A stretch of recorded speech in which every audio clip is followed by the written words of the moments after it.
You ready to grab this tail? Go here. The fearless, fighting, catfish-grabbing Okie noodlers are back. Daring an extreme expedition overseas. Wrestling one of the biggest freshwater fish on the planet. I think he's trying to tell me I'm crazy. A monster Wells catfish. Look again. Plus, taking on the ocean's legendary predators. Tagging nurse sharks and lemon sharks barehanded. Is he fighting? Hit him! And battling a real-life Moby Dick with handmade weapons. It's primal, intense, and death-defying. And it doesn't take a rod and reel. Get ready for more pulse-racing face-offs of extreme fisherman versus beast. On Hook, Extreme Noodling.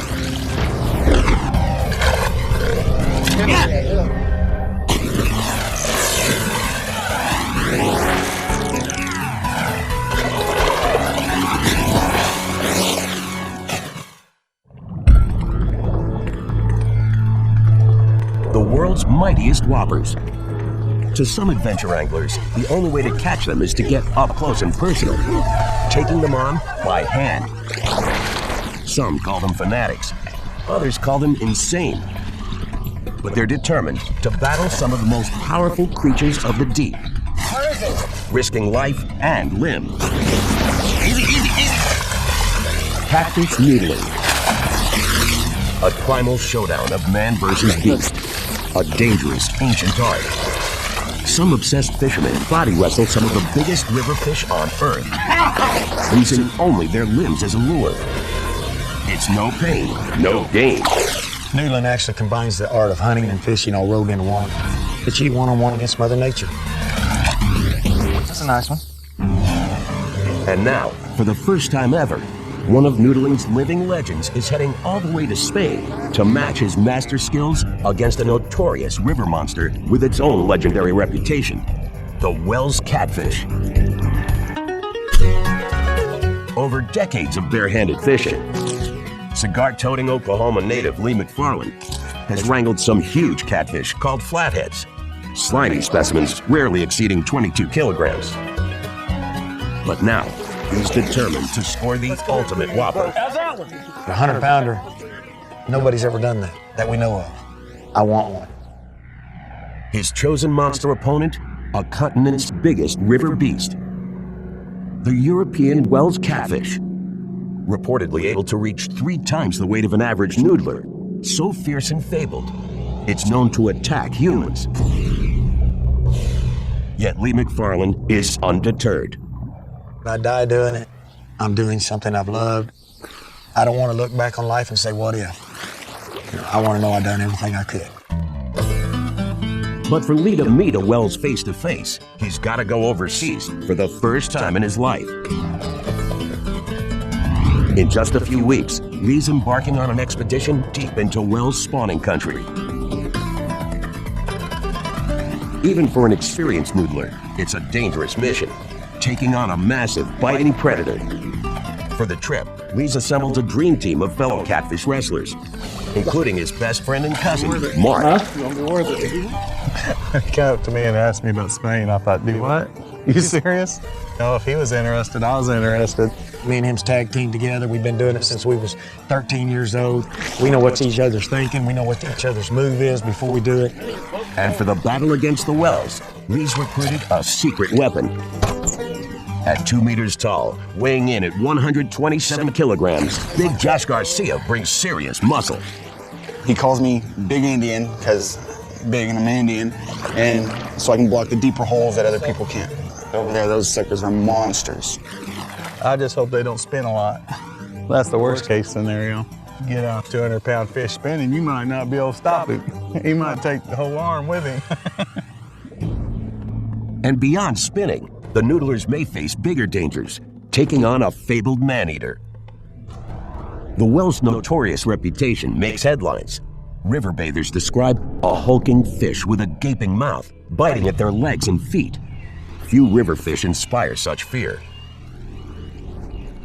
Wells have even been accused of swallowing children whole. There are stories of it picking up people out of the water, grabbing children and adolescents out of the water after having gotten this taste for human flesh. Whether or not that's true or not, who knows? Like a flathead catfish on steroids, whales can stretch up to 3 meters and have been purported to weigh a staggering 303 kilograms. These lumbering bottom dwellers have a powerful tail fin that propels them through the water like darting battleships. 2 long rows of teeth line a cavernous and ravenous mouth. Yet many wonder why such a successful predator would harass humans. A terrifying theory may turn noodling a whale into a suicide mission.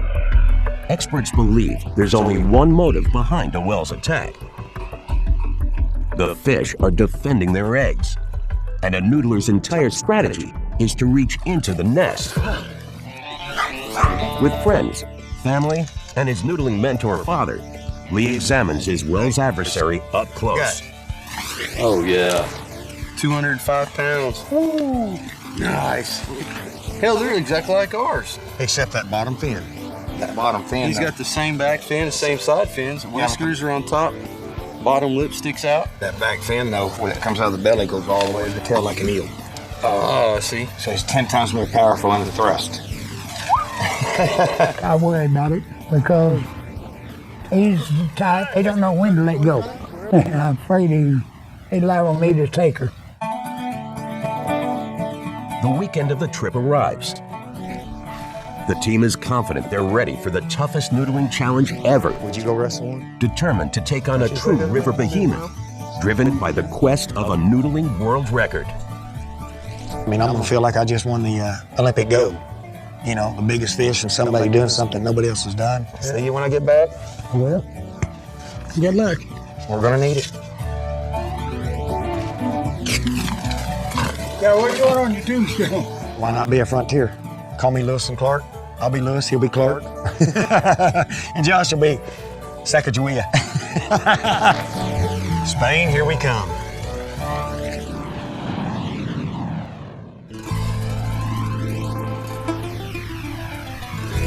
Thousands of miles from their home turf in Oklahoma, Looks like a catfish right here instead of a dragon. Then it's got the eel-like tail. It's a Wells catfish. There you go.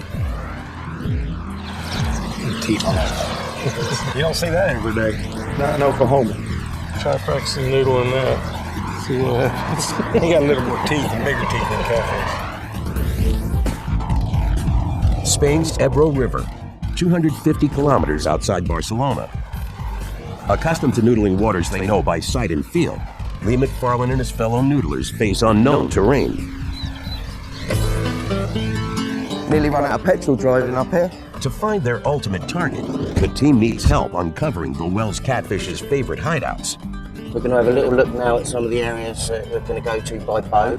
Experienced fishing guide Stephen Buss takes the men out for reconnaissance. Some of the natural areas for where they spawn, so and they'll be around that area pretty much all of the year. When we doing it? When we getting wet?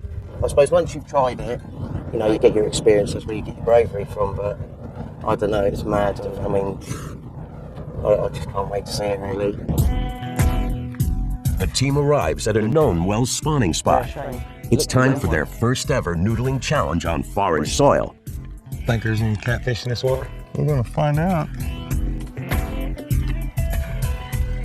Immediately, Lee's veteran instincts kick in. That's what I was looking at. That right there is like, that's what we noodle in Oklahoma. That stuff right there. You know, you can noodle to your heart's content along this little bit of margin as well.